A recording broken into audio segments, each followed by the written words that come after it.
Over the years in competition, I've escaped my fair share of triangles, and in this video I'm going to go over my favorite way of escaping and using the escape to get into a dominant position. The most important thing about escaping a triangle is being able to keep your posture.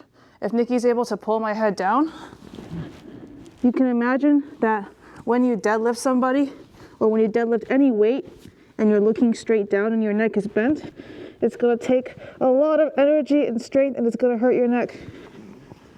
However, if you can keep your neck up in a neutral position, then it's quite easy to stand up, and sometimes you can even pick your partner up.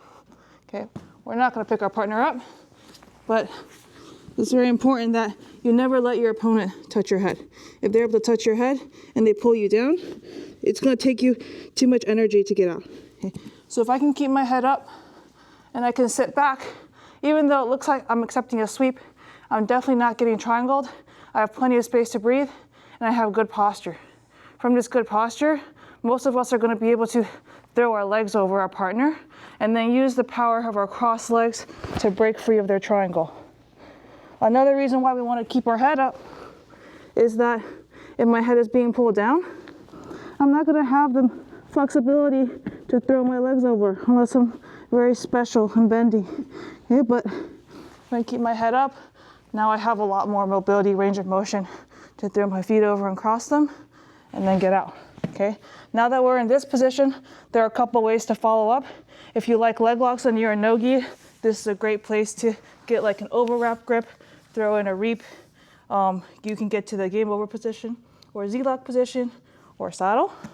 In the gi, when we get to this position with our feet crossed over and we get out of our partner's legs, I would recommend passing your partner's leg over your body and starting to build height and get up and start to chase the pass. This is an example of me escaping the triangle in the black belt adult lightweight division at the 2025 Atlanta Open. My opponent here already threw up a triangle, and I've stood all the way up again to keep my posture, to keep my head as far away from her as possible, and it takes her a lot of energy to crunch all the way up and try to break my posture down. You can see she's trying to do that, and I'm trying to deny that. However, I do have to eventually sit down because I obviously can't throw my legs over her while I'm standing. And so you see I sit back down, I try to throw my legs over, but I'm not able to. Now I'm able to, and once my feet are crossed, I know I'm safe from the triangle and I've passed her legs over my head. And so now I'm trying to find a way to either get up or enter a leg entanglement.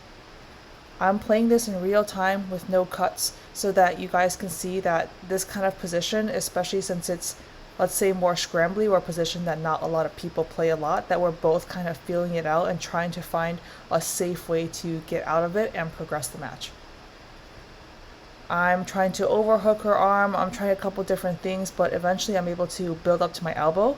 Right now my hips are a little bit higher than my opponent, and when she tries to get up, I'm able to beat her to that height and basically get this pass. Okay, she's able to turn fast enough that I wasn't scored for the pass, but you can see that here she turtles, and I'm going to start chasing her back.